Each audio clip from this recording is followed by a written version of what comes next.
여러분 보신 대로 주를 위해 산 자가 됩시다라는 제목인데요.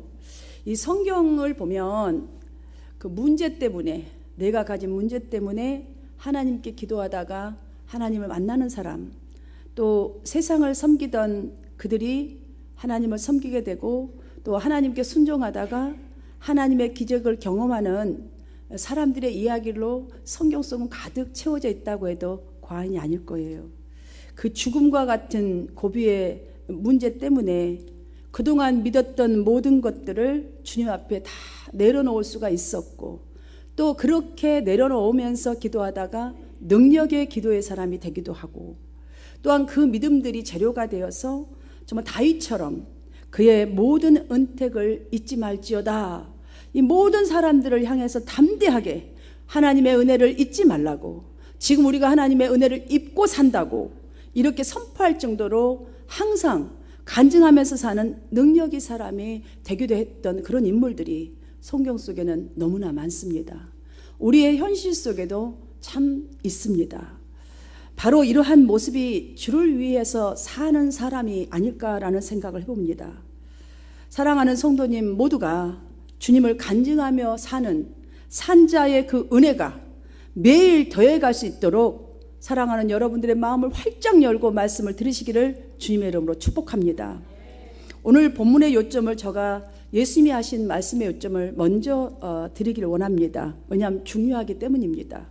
예수님은 재물이 있는 자는 하나님 나라에 들어가기가 낙타가 바늘기로 들어가는 것보다 어렵다라고 말씀하셨습니다. 실제적인지는 사실 이제 명확하진 않은데요. 이 낙타의 비유, 바늘기로 들어가는 이 비유가 명확지는 않지만 아마 비유한 걸 보면 있었다라는 생각이 더 좀 지배적이긴 해요. 당시 그 예루살렘에는 바늘기라고 불리는 문이 있었다고 합니다. 그 문은 낙타가 완벽하게 무릎을 완벽하게 굽히고서야 겨우 통과할 만큼의 아주 낮고 또 낮은 작은 문이었다라는 이야기가 있습니다. 그 따라서 아마 이 예수님의 말씀도 낙타가 머리를 진짜로 낮추고 우리가 진짜로 낮추고 최대한 힘을 써 본다면 바늘기, 즉 좁은 문을, 성문을 통과할 수 있다. 자, 하나님 나라의 보화가 나에게도 있을지어다 하는 말씀이 할 수 있다라는 의미로 이 말씀을 주신 줄 믿습니다. 예수님께서 왜 이렇게 파격적인 이 과장법을 사용하신 이유가 뭐겠어요? 우리가 아무리 부하고 아무리 선한 일을 많이 한들 하나님보다 더 많이 신뢰하는 자, 그것들의 애착심을 갖는 자, 이것들을 향하여서 걸어가는 자, 그걸 믿는 자는 하나님 나라에 들어갈 수 없다는 것을 각인시켜 주기 위해서 이렇게 파격적인 과장법의 비유를 사용하셨다고 저는 봅니다. 여러분들, 저도 그렇고 여러분도 그렇고 예수 믿기 전을 한번 생각해 보세요. 여러분들 영생에 대해서 고민을 하면서 우리 살았나요? 저는 한 번도 없는 것 같아요. 영생의 고민. 어떻게 하면 내가 더 공부를 잘할까? 어떻게 하면 건강할까? 아니면 어떻게 하면 돈을 더 벌까? 좋은 직장을 가질까? 뭐 이런 등등의 것들을 고민을 하지, 영생의 문제를 예수 믿은 후에 고민을 했지 그전에는 고민을 한 것 같지 않아요. 그래서 당연히 예수 믿지 않고 그냥 살아가는 사람들에게는 제1로 삼고 열심을 내는 것은 당연하게 더 많은 물질이에요. 더 높은 교육. 그래서 누구도 견줄 수 없을 만큼의 경험과 실력 등을 갖기 위해서 열심을 내고 믿고 그걸 믿고 힘을 다 썼죠. 땀을 흘립니다. 그러니 지금 이 말씀 앞에서 생각해 보니까 이런 부자였더라고요. 우리가 전부 다가, 나를 비롯해서 우리 모두가 정말 거기에 온통 애착심을 갖고 땀을 흘렸던 우리가, 이런 부자인 우리가 구원을 받았다는 것은 기적 중에 이거 기적이구나라는 생각이 드는 거예요. 예수님 말씀하시잖아요. 하나님으로서는 다 하실 수 있느니라. 하나님의 전적인 우리가 구원받은 것은 은혜인 줄 믿습니다. 이미 여러분들이 이 본문 말씀을 읽으셔서 아시겠지만 오늘 본문에 나온 부자 청년은요, 당시의 모든 사람들에게 비춰도 청년이라고 하니까 아마 사위 삼으려고 줄을 쫙 섰을 만큼이나 아주 기감이 되는 청년이었다고 볼 수 있습니다. 누가 보더라도, 남녀노소가 다 보더라도. 딸을 가진 부모는 얼마나 그 청년을 사회 삼기를 바랬을까? 이런 생각도 해봅니다. 여러분, 우리는 이 부자 청년의 이야기를 다시 한번 깊이 좀 살펴보고 싶습니다. 왜냐하면 여기에 중요한 메시지가 있기 때문이에요. 예수님이 지금 이제 가버나움을 거쳐서 다른 길을 떠나시려고 나가시는데 갑자기 이 청년이 달려나와서 무릎을 꿇더니 선한 선생님, 내가 무엇을 하여야 영생을 얻을 수 있습니까? 이 지금 질문을 보면 되게 거룩해요. 사실 훌륭해요. 그런데 이 영생 문제에 대한 고민을 많이 했다는 것을 우리가 직감적으로 느낄 수가 있어요. 그런데 보니까 그 전에 이 청년이 너무나 선한 행동을 많이 했어요. 예수님의 말씀을 쭉 그 다음에 내용을 보면 지금 10계명 중에 인간이 할 수 있는 도덕적인 것을 다 예수님이 말씀하셨는데 이 청년이 하는 말이 내가 어려서부터 다 지켰다라고 하셨어요. 지켰다라고 말했단 말이죠. 그러니까 이 청년의 질문은 다시 우리에게 적용해 보자면 지금 선한 행위로서 얻어지는 것이 영생이라는 것이 아마 한쪽에 깊이 크게 있었던 거예요. 그래서 내가 이 정도로 물어주면 너가 받지 누가 받겠냐, 이 말을 들을 거라고 생각하고 아마 질문을 하지 않았을까라고 저는 짐작을 해봅니다. 그런데 지금 어려서부터 다 지켰다라고 하는 이 청년, 이 정도의 이 사람이라면 오늘날 우리가 보더라도 여러분들 정말 보세요. 살인하지 말라, 간음하지 말라, 도둑질하지 말라, 거짓증을 하지 말라. 자, 속여서 빼앗지도 말라. 부모도 공경하고 지금 땅에서 할 수 있는 모든 인간의 도덕적인 문제를 다 지켰다고 한단 말이죠. 그렇다면 영생을 얻기에 충분한 사람, 덕이 되기에 충분한 사람이라고 성도들이 느끼지 누군들 안 느끼겠어요? 내 자신이 생각해봐도 내 자신이 그 중에서 최고라고 생각할 거예요. 그런데 예수님은 이렇게 말합니다. 내가 아직도 한 가지 부족한 것이 있다라고 합니다. 그리고 또 덧붙여서 하신 말씀은 바로 쉽게 말씀드리자면 이렇습니다. 너 같은 사람은 천국에 들어가기가 더 어렵다고. 완전히 찬물 쫙 끼뜨린 거예요. 너무나 잘 살고 있는데, 너무나 훌륭한 일도 하고 정말 귀감이 되는 사람인데 아주 예수님은 단방에 단칼을 치듯이 이렇게 말씀하는 거예요.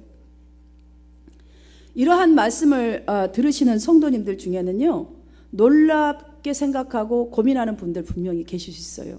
세상에 부자에다가 인격 좋은 거에다가 이렇게 봉사생활도 많이 하고 효도도 하는 이런 사람인데 나는 거룩한 누군데, 와, 내가 영생을 안 받으면 누가 받는단 말이야. 정말 그런 퀘스천 분명히 가질 수 있습니다.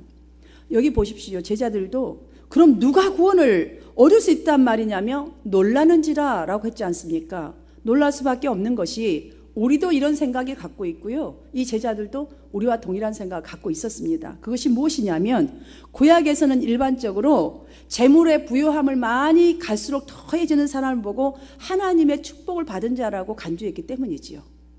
그렇기 때문에 충분히 이런 생각 가질 수 있습니다. 돈 많고 거기다 인격까지 좋은 사람인데 교회 다니면서 헌금도 많이 하고 봉사도 남보다 더 앞장서서 하고 부모님께도 효도하면 최고의 성도예요. 최고의 성도. 이렇게 최고라고 생각하지 누가 이 사람이 영생을 얻지 못한 사람이라고 생각하겠어요? 그러하기에 우리는 예수님께서 청년에게 해주신 이 말씀을 더 잘 들어보아야 하겠습니다. 21절 말씀을 함께 읽도록 하겠습니다. 시작. 예수께서 그를 보시고 사랑하사 이르시되 내게 아직도 한 가지 부족한 것이 있으니 가서 내게 있는 것을 다 팔아 가난한 사람들에게 주라. 그리하면 하늘에서 보화가 내게 있으리라. 그리고 와서 나를 따르라 하시니. 아멘. 여기서 예수님께서 말씀하신 한 가지 부족한 것, 그리고 청년이 다 지켰다. 자, 한 가지 부족한 것이 있으니 이 말은요, 청년이 다 지켰다라고 하는 대답이 잘못된 것에 대한 지적을 하고 있는 거라는 것을 여러분 아셔야 해요. 한 가지 부족한 것, 다 지켰다는데 한 가지 부족하다고 그랬기 때문에 너가 지키지 못했다라는 거예요. 잘못됐다는 거예요. 도덕적으로 많은 선한 일을 하면서 살고 있다고 해도 미처 청년이 갖추지 못한 이것이 그 한 가지가 가장 중요한 것이 내적 순종이 없었다는 거예요. 자, 눈에 보이지는 않지만 이 내적 순종이 없다면, 진짜가 엇빠졌다면 다 지킨 것이 아니다라는 말입니다. 그래서 우리 속에 평안이 없다라는 말씀입니다. 지금 물론 재물과 이 봉사 생활을 많이 하는 분들 보세요. 많이 갖고 있으면 평안하죠. 부도 누릴 수 있고, 그 다음에 좋은 일도 많이 할 수 있고, 그 사람이 이 땅 가운데 사는 동안에는 안락할 수 있고, 사람들에게 격려와 칭찬 받을 수 있고, 높임도 받을 수 있겠지만, 지금 예수님의 말씀은 오히려 그것이 영생의 길을 막고 있는 가장 치명적인 문제라는 거예요. 왜냐하면 지금 겉으로 드러나는 이것은 그 당시 뿐이지 영생하고는 관계가 없다는 것이죠. 지금 예수님은 청년에게 세상 재물에 대한 애착심을 포기하고 와서 자신의 그 가는 의의 길을 쫓으라고 하셨습니다. 그리하면 더 크고 더 놀라운 하늘의 보화가 내게 있으리라. 여러분, 이 부자 청년은 지금 그 재물, 자기가 소유하고 싶은 그 애착심을 하나님보다 먼저 선택함으로써 지금 예수님께서 가장 중요한 말씀 해주셨단 말이죠. 지금 이 정도가 아니라 하늘에 더 크고 놀라운 보화를 너에게 있으리라 했는데, 지금 딱 벌이라는 이거에 딱 돼버리니까 재물에 대한 소욕과 집착심이 큰 이 사람에게는 영생의 길을 얻는 기회는 아예 사라져버리고 큰 근심이 지속되는 내적 갈등을 가지고 다시 근심하며 돌아가게 되어버렸다는 결과가만 나와버린 것이죠.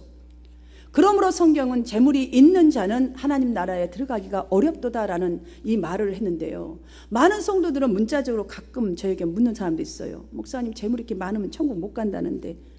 그분이 초신자라면 이해가 되겠는데요. 집사 정도고 성경 공부를 어느 정도 한 분은 이 질문을 하는 자체가 정말로 안타까울 수가 없어요. 부자는 무조건 천국으로 들어가지 못한다는 말씀이 아니에요. 여러분, 부자 좋은 거예요. 좋은 거란 말이죠. 지금 예수님 부자를 뭐라 하신 게 아니에요. 예수님의 말씀의 근본적인 취지는 아무리 오랜 동안 신앙생활 했다 할지라도 영적인 것보다 세속적인 것에 집착하는 성도들이 참 많다는 거예요. 정말 그쪽에 더 많은 포션을 우리 가슴에 차고 있고 우리 생각 속에 채워져 있다는 것이죠. 그러한 성도들은 영적인 일을 등한시할 수밖에 없다는 거예요. 그러니 하나님 나라를 소유하는 평안과 이 복음의 자유를 얻고 누린다는 것은 대단히 어렵다는 말씀입니다. 그럼 영생을 얻었다고 하는 우리는 이 청년과 비교했을 때에 어떻습니까? 이 청년처럼 우리도 어쩌면 선한 선생님, 위대한 선생님으로만 인식하고 신앙생활로 있지는 않은지 우리 다시 한번 생각해 보아야 합니다. 크리스마스 주일을 앞두고 다시 오실 주님을 기다리는 우리는 예수님은 세상에 애착심을 둔 이 청년을 그래도 사랑하셨습니다. 그럼에도 불구하고 십계명을 어려서부터 다 지켰습니다라는 말이거든요. 근데 그런 대답을 한 그에게 그렇게 너 자신을 믿고 있는지 한번 가진 것을 팔아보라고, 그래서 가난한 자에게 주어보라고 하셨는데 그 결과가 어땠어요? 이 부자 청년은 재물이 많은 거로 아주 슬픈 기색을 띠고 근심하며 돌아갔다라고 말씀하고 있습니다. 이 청년은 육신으로는 부자였을지는 모르나 영적으로는 가난한 중에 찢어지게 가난한 영적 가난 부자였습니다. 사랑하는 여러분, 우리의 신앙생활을 차근차근 돌이켜보면서 또한 되새겨보면 나의 의를 이 청년처럼 내세울 때가 얼마나 많은지 알 수 없고, 또한 내가 집착한 걸 하나님 앞에서도 내려놓고 주님 따른다 하면서도 그 집착이 얼마나 커서 지금도 고민하면서 사는 우리가 아닐까, 이런 생각을 해봅니다. 그 청년이 지금 다 지켰다는 이 말씀을 한번 보십시오. 형식적으로는 지켰어요. 어느 정도는 참 훌륭하죠, 겉보기로는. 그런데 그 속에 들어있는 하나님의 깊은 뜻은 모르는 사람이었습니다. 그러하기에 예수님은 그 잘못된 청년의 생각을 근본적으로 바꾸도록 하시기 위하여서 내가 어찌하여 나를 선하다고 하느냐라는 말씀을 그때 해주시는 거예요. 하나님 한 분 외에는 선한 이가 없느니라. 자, 행위가 흠잡을 데 없는 완전한 선의 상태에 이를 분은 오직 하나님 한 분이라는 거예요. 자, 그러니까 영생도 이분을 완벽하게 믿어야 네가 온전한 근심이 없는 삶을 살 수 있다라는 거예요. 지금 여기 대답을 다 해주셨어요. 재물, 세상적인 것의 애착심보다는 먼저 하나님을 따르는 선택을 하도록 너에게 있는 애착심을 좀 다 팔아보라는 거예요. 여러분, 파는 것은요, 내게서 떠나는 거예요. 그러면 팔고 판다는 게 뭐죠? 팔면 뭔가 얻어지는 게 있잖아요. 여러분, 물건 팔 때 돈이 얻어지잖아요. 뭐 바꾼다 그러더라도 내가 원하는 거하고 바꿀 거란 말이죠. 그러면 내 것을 좀 애착심을 벌어보면 하나님의 것이 좀 온다라는 말씀이잖아요. 그러니까 그걸 좀 팔아보라는 거예요. 애착심. 내가 가진 이것들 좀 버리지 못한 이것들 좀 버려보라는 거예요. 그러면 얻어질 게 무엇인가? 하늘의 보화가 내게 있을 것이라는 거예요. 이 말씀이 바로 그 말씀입니다. 영육의 풍성함을 아무리 어떠한 상황이라 할지라도 누릴 수 있다라는 말이죠. 그 말씀을 지금 제시하신 것인데, 그런데도 불구하고 이 청년은 그 기회를 놓친 안타까운 청년입니다. 이 청년은 주님을 날마다 찾고 날마다 부르고 날마다 신뢰하면서 새벽 예배를 드리고 각종 예배를 드리는 저와 여러분, 바로 나입니다. 여러분, 나입니다. 우리는 하나님의 말씀을 매일 들어도 사업, 취미생활, 내 계획에 일편단심이에요. 바뀌지도 않아요. 자, 이거를 결론적으로 한번 여러분 보십시오. 전부 다 물질입니다. 자, 명예도 더 이루고자 하는 열심도 땀도 다 제일 위에는 물질입니다. 우리는 누구나 예의 없이 돈을 사랑합니다. 누구나 좋아합니다. 돈에 애착심이 많습니다. 이거 좋은 겁니다. 나쁜 거 아닙니다. 그런데 이 청년처럼 우리도 어쩌면 더 큰 하늘의 보화보다 이 애착심을 갖는 것 때문에 우리가 진정한 것을 못 누리고 진정한 문이 지금 닫혀 있을 수 있다는 사실이지요. 우리는 이 청년처럼 똑같이 그 애착심도 가지고 싶고 영생도 갖기를 원합니다. 우리는 똑같이 이루고 있습니다. 두 마리 토끼 다 잡고 싶습니다. 그러나 주님은 말씀합니다. 세상적인 부와 하늘나라의 부는 같이 될 수 없다라는 것을. 이걸 하나를 버려야 두 가지가 다 되는데 두 가지가 다 돼요. 버리면. 그런데 내 욕심 때문에 내가 나를 찌른단 말이죠. 두 가지 다 가질 수가 없다라는 거예요. 사랑하는 여러분, 이 사실을 주님의 음성을 통해 깨닫는 여러분 되시기를, 그런 은혜가 있으시기를 바랍니다. 예수님의 말씀은 재물이 섬김의 대상이 되어 있는 믿음의 상태에서는 하나님만 섬기라, 하나님만 따르라, 이것 좀 버려보라라는 말씀, 바로 절대로 굴복할 수가 없다라는 거예요. 왜냐? 다른 애착심이 더 커서. 그래서 하나님 사랑하지 못하고 따르지 못하고 순종하지 못하고 지금 현재 내가 따르고 내가 애착심을 두는 그 우상에게 굴복하게 되어 있다라는 말씀을 지금 이 청년에게 해주고 있다는 것이지요. 그러나 오늘 예수님은 여기서 그치지 않으셨습니다. 그렇게 단호적으로 너가 들어가지 못한다라고 하시지 않았어요. 인간이 불가능하다고 불가능해 보이는 그 가운데서 하나님의 가능성을 나타내신 사실이 청년에게 하신 말씀 대답 중에 거기 속에 있습니다. 자, 무슨 말씀이냐면 27절을 보면 사람으로서는 할 수 없으되 하나님으로서는 다 하실 수 있느니라. 이 말씀이 무슨 뜻이냐면 청년이 못했던 그 결론, 지금 하실 수 있느니라, 선한 분은 하나님밖에 없다, 이걸 버리라, 그럼 하늘에 보화가 있다, 다 가르쳐줬단 말이죠. 청년이 근데 그 결단을 선택을 하나님 쪽으로 하지 못했어요. 그런데 만약에 우리가 정말 청년 같지 말고 지금 이 말씀, 저와 여러분에게 하는 것을 한번 조금만 지금 듣는 이 말씀을 문자적으로 해석하여 받아들이는 것이 아니라 하나님이 나에게 하신 말씀으로 받는 열려진 마음만 딱 있다면 기회여 소망으로 받고 내게 명령하시는 말씀, 하나님이 내게 명령하신 거잖아요. 자, 더 크신 하나님의 비밀을 붙잡게 되는 은혜로 바꾸신다는 거예요. 그 문이 열려진다는 말씀입니다. 지금까지는 최고라고 여겼던, 생명처럼 여겼던 것보다 더 놀라운 비밀이 여기 있구나, 내가 받은 말씀 안에 있구나 알고 나면 하나님을 사랑하게 되어 있어요. 사랑하게 되어 있어요. 그 싫어하고 외면했던 십자가를 달개질 수 있는 마음이 움트기 시작한다는 거예요. 자, 그러면 하나님 나라가 임할 수밖에 없어요. 넓어질 수밖에 없어요. 하나님의 뜻을 생각할 수밖에 없어요. 하나님을 생각하고 하나님이 기뻐하는 곳에 갈 수밖에 없다는 것이죠. 그럼 우리 발이 움직이기 시작할 것입니다. 교회로, 아니면 하나님이 기뻐하신 일로. 이렇듯 움직이기 시작하는 마음에 그 믿음에 값없이 구원과 영생을 선물로 주신다는 그 하나님의 뜻을, 자, 하늘의 보화가 내게 있으리라, 다 버리라, 그리고 나를 따르라, 그래야 하면 이게 있으리라, 이렇게 예수님은 알려주셨습니다. 성도 여러분, 큰 황금 덩어리, 그거를 보면 안 기뻐할 사람 어디 있겠어요? 그러나 예수님은 말씀합니다. 그거에 눈 가리우지 말라고.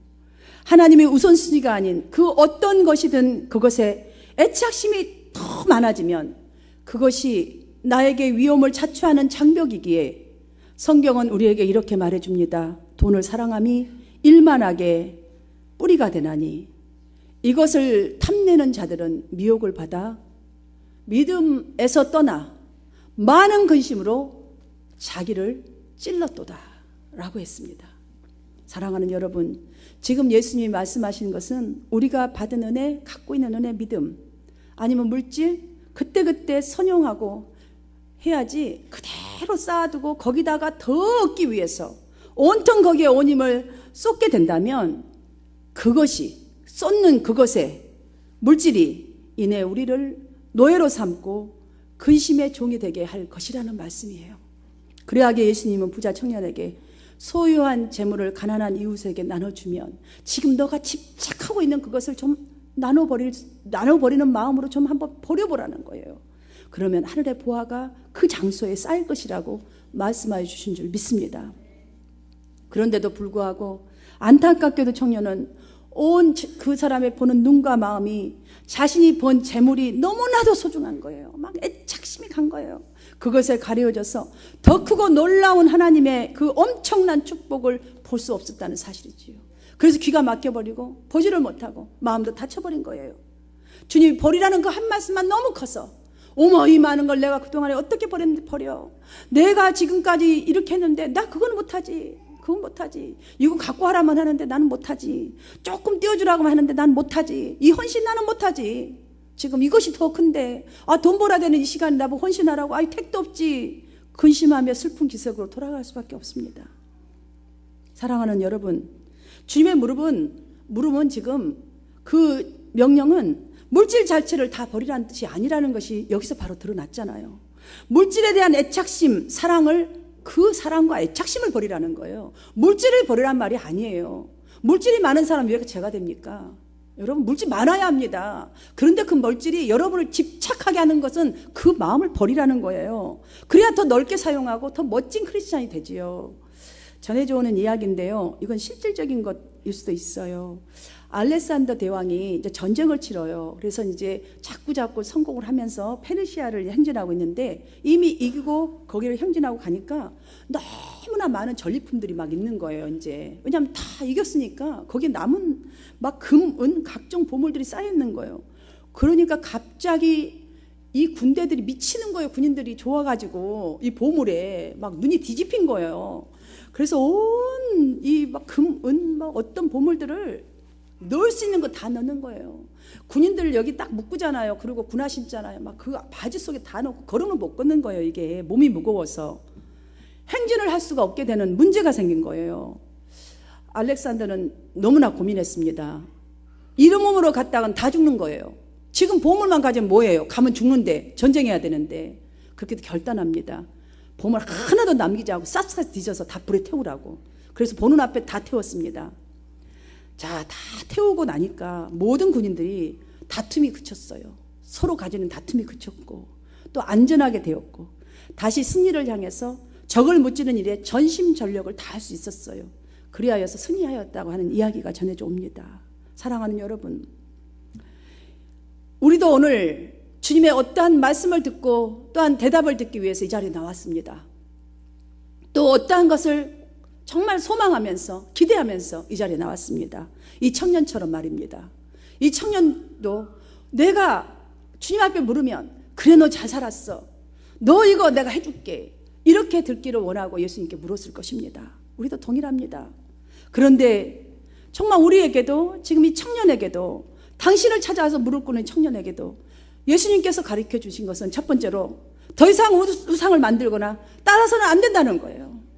두 번째로 열심히 사는 그 마음 속에 정말 열심히 사는 마음속, 그게 애착심 속에 최고의 지위를 차지할 분은 하나님. 하나님의 나라를 향해 아름답게 걸어가라고 하십니다. 그러면 말씀합니다. 답을. 하늘의 보화가 너에게 있을 거라고. 근심이 사라질 거라고. 사랑하는 여러분, 이미 답은 다 주셨습니다. 여러분은 어떤 선택을 하시겠습니까? 니코틴은 제가 생각해 보니까 단순히 호주머니에 있거나 뭐 책상 위에 놓였다 합시다. 무해해요, 보니까. 그 니코틴이 뭐 손을 딱 펴갖고 나한테 달려와서 우리 목을 조이는 건 아니잖아요. 가만히 있어요.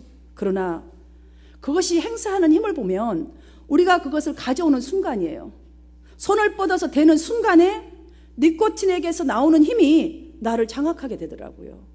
여러분 지금 어떤 것이 장악하고 있는지 몰라요. 여러분에게는. 그것이 결국은 장악해서 마약으로 인정되는 힘이 나오잖아요. 그냥 두려움고 불안하고 뭐가 신경 쓰이면 니코틴 탁 내가 챙겨서 오면 마약처럼 속이 시원한 것 같잖아요. 그건 여러분 정신 상태지요. 니코틴은 여러분을 죽이고 있다는 사실을 알으셔야 돼요.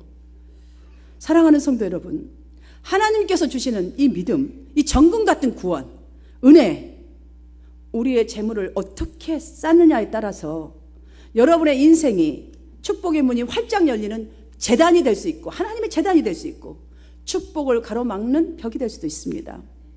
여러분의 인생과 모든 영혼의 풍성함을 위해서 우리의 모두의 생활이 정말로 하나님이 내가 애착심을 두었던 그것을 좀 버리시고 하나님을 위해 산 자, 하나님의 말씀에 붙잡힌 생활을 하셔서 하늘나라의 보화가 여러분의 것이 되시기를 주님의 이름으로 축원합니다.